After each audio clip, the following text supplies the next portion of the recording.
Hello and welcome to another week's episode of OakieVision. This is Ryan Barnett, Sports Information Director here at Menlo College. And my guest this week is none other than the defending Golden State Athletic Conference Men's Volleyball Coach of the Year, Coach Todd Hollenbeck. Thanks for joining me, Coach.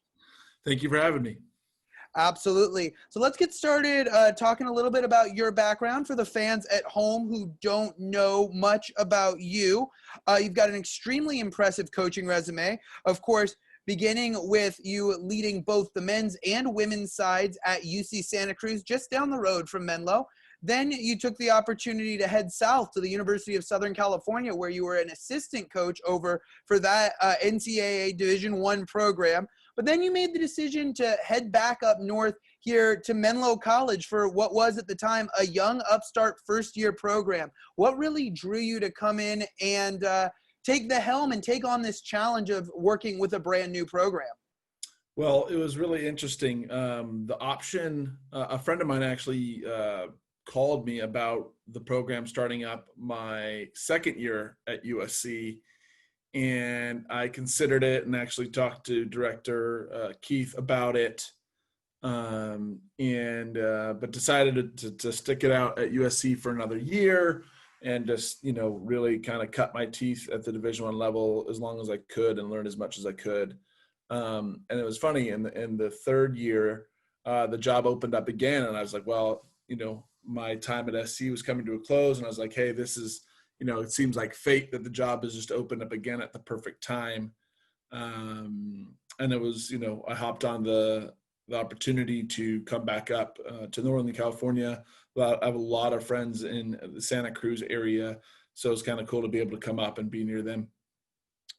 Yeah, well, we're excited to have you on, Coach. Of course, the Oaks coming off of a 4-21 debut season when you took the helm. Now, you helped them get right off to a great start, 12-12 in your first year, 500 season, and a trip to the Golden State Athletic Conference championship game that year. And then you follow that up with starting off this past season at 17-1, you knock off the defending national champions Benedictine on their home court. And, you're ranked number 3 in the nation, no doubt a contender for a national title this year. Did you expect and hold yourself and this team to that high of a standard this soon? Or was there maybe just a unifying moment when you realized this team is this good and can compete for a national championship in just its third year of existence? I think it was a combination of factors about building in expectation and like the taking care of business style attitude we're looking for here as a program. And, it was the first year, things aren't just going to drastically change all of a sudden. There was going to be some ins and outs, some kids, that were going to succeed, some kids that were going to struggle, I knew there was going to be a lot of learning, a lot of growing to do in the first year. And then from there, really kind of jumped on the recruiting train, because when I was hired, I didn't get a ton of time to recruit. And then that, recruiting for that next year was of the utmost importance, and bringing in kids that wanted to compete, that wanted to be part of our competitive culture, that, are also handy on their own. They can make their own decisions. They can, go to class, get good grades, show up in the gym, bust their butts, and not necessarily always have to, be told what to do. And we started really making those big changes of moving as a collective unit this last season, with kids taking care of business. Our GPA this last year was a 3.19, I think it was, and that increased from a mid 2s when I first took over. So just the academic piece no longer being an issue, where the kids are all passing classes, they're all getting good grades, is a huge weight off of everybody's shoulders. And then, just walking into that practice gym, and, as the season went on, after our first couple of wins, the guys were just like, oh, what Coach Todd's talking about, what we've been discussing is working. So we're in, we're putting in the effort. We're going to put in the work. We're going to make our gym more competitive than any match we're going to play. so that when we play those matches, we're not shocked by anything a team could throw at us. Well, we definitely see that hard work paying off both in the classroom and on the court. Of course, your team's GPA this year, if I'm not mistaken, the highest amongst any men's volleyball program in the Golden State Athletic Conference. You guys were ranked #1, so big congratulations to you and your guys there. And then, of course, on the court as well. Now, I think that leads me nicely into my next question. Of course, when you think about Menlo College volleyball, the first name that comes to mind is Edin Ibrahimovic. Back-to-back all GSAC years. He was the GSAC Freshman of the Year in his freshman season, last year's GSAC Player of the Year. But what was so special about last year's team, at least from a spectator point of view, was that everyone was playing at top form. I mean, whether it was your veterans like Colin Jordan and Akash Dothar when he came back, Pedro Almeida, of course, in that group as well. Your second-year players like Edin and Chase Dorito, and even your freshmen, Josh Sullivan, Conrad Stoklesinski, Lucas Larson. Everyone was firing at all cylinders. And to add on to that, not one student athlete was a senior, not one graduating. So you have your same core guys coming back for next season, whenever that may be. What kind of momentum does that help you and your guys carry in the longer off season and into this next season, which right now is scheduled to start up in the spring? Yeah, so that's a really great question. I spent a lot of time thinking about that because, I'm not happy with 17-1. I think that was a great season and we did great, but even though we're returning all players, it's not going to be the same formula. So it's been working with the guys on creating what's the next level in our mentality and our culture, what's going to take us beyond where we ended. And that's tough. And I mean, we're going to be like, there's programs that are already practicing and stuff like that. We're going to be we're one of the first teams in our, in the GSAC / Nation for NAIA that's going to be tasked with this whole fall season being at home and having to work out at home, or, not touching a volleyball unless you can find a grass court or, something like that. Because, some schools have different rules and different stuff like that. And that's great. But I tasked our guys with, we can be the first team that was given this kind of tough road on our journey, and just we'll be the first to navigate it and be the best at it. Be the best individually because we're so separate, but at the same time dominating that individual attitude of, hey, I'm gonna wake up, I'm gonna go to class, I'm gonna work out, I'm gonna try to touch a ball and repeat without having a coach, without having teachers in person, is really going to build our team when we come back together. Because if we can function as individuals like that, be our own best coach, right? Our own self-coach, that when we come back together, we're going to all be able to become, a really difficult team to contend with. Absolutely. And it seems from what we've seen, once again, as spectators, great job on the social media front, seeing your student athletes putting in that work when they have those Instagram spotlights. It seems like your guys are doing their best to be ready to step on the court whenever that may be and to continue that success. So really excited to see your team back in action. And we know they're working hard out there, whether that, like we said, in the classroom, on a grass court, in the weight room. They are staying in shape. So we're really excited to see them back in action once we can. Now, we've highlighted this on this show with quite a few coaches.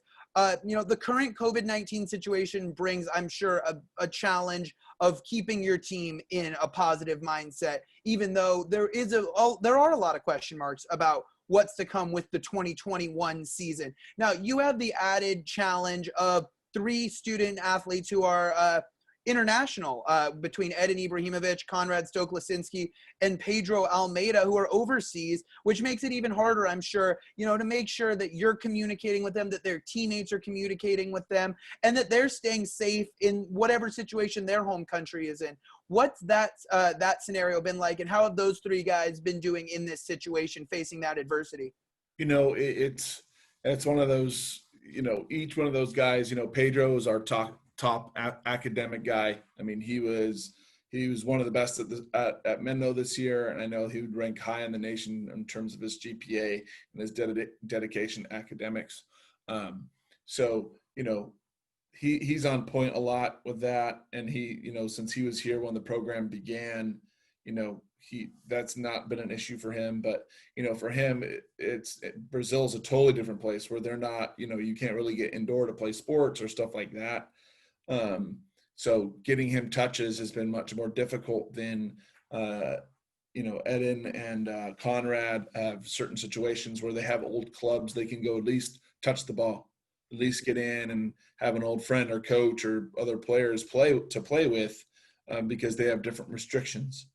And so they're actually right now getting a chance to be school online and play. So they're literally doing what we are hoping to do, but they get to continue that in their home countries, which has been interesting in terms of scheduling, because they've had to schedule classes where typically we'd have empty spaces because their practice times are different. They're taking all their classes at 8 a.m. here, because back in Poland, it's, 5 o'clock in the afternoon, or, different time differences. So, I've had to communicate with each one of them a little bit more individually than them being able to join our Zoom calls, just because of the time difference and how they've had to restructure their schedules to fit in the volleyball, fit in the weightlifting that they can do, but then along with, Menlo's schedule.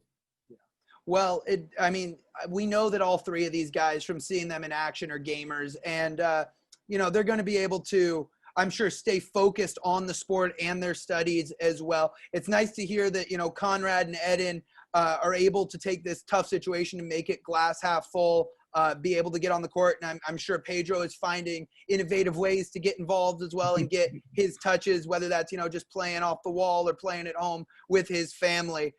Last question for you, Coach. You've had some incredible recruiting success, of course, guys like Eden Ibrahimovic, Chase Dorito, and then, of course, this year defending GSAC Freshman of the Year, setter Lucas Larson. Who should we keep an eye out for this upcoming season? We've covered some of your recruiting class. Looks like a big one coming in again. Who should we keep our eyes out for? So, best part about our gym and, is the competitiveness. So, it's my job to keep feeding the furnace, right? Keep bringing in players that are willing to compete. And no matter what position or what time, is be able to step in that scenario and compete and help build up people up, right? Because if you've got two of the best or three of the best outside hitters in the nation, that's only going to make the top two that get to start that much better, because there's always someone, nipping at their heels. And rather than, we don't gift positions, you got to earn it in, so we've got a couple really talented players coming in, a couple kids with a ton of potential as well, because we're right in this kind of groove of, next year, we could graduate some, or some could stick around because they have another year of eligibility. So I'm glad I didn't go and get a bunch of kids, because we're not sure what's going to happen next. But I got 3 solid kids coming in this year. Jaden Padua is down from Clovis area. He knows Chase and Akash and those guys that live down there. He's, a high flyer, an opposite player. Spencer Haynes is a local guy. He's a 6'7" left side that, he's a baller. He's going to be able to make an impact right away and compete at that position. And then Dylan Cohen is actually from Carmel area. And you think he's 6'6", and he just turned 17, and he's got a size 16 shoe. He's going to be just an absolute monster, and he's going to train as a middle for us. So we're bringing in some height and some athleticism, which is just going to keep the pipeline of competition live and well. And we also got a 2021 commit, a kid by the name of Josh Thompson. He's a local guy, and if you look at the Instagram, he's going to be an absolute animal. So we're really excited for him, and he's got a great family, and they're going to be really, they're invested in the Oak lifestyle. So, he's already working out and staying in contact and doing Zooms with the team, and, he's all in. So really nice to see, especially in the local community, because, you get to see him more than some of the other kids and really build a relationship with those types of players. So can't wait. I mean, that's even another year down the road, but we're excited. Well, a lot of question marks around the 2021 season, but one thing that we know for sure is that there will be a ton of excitement inside Haynesbrim Pavilion when your team is on the court, Coach. I want to thank you for your time and for stopping by. Hey, thanks a lot. Thanks for having me. Go Oaks. Go Oaks indeed. And fans, stay tuned for another episode of OakieVision next week, but thanks for tuning in and have a great week.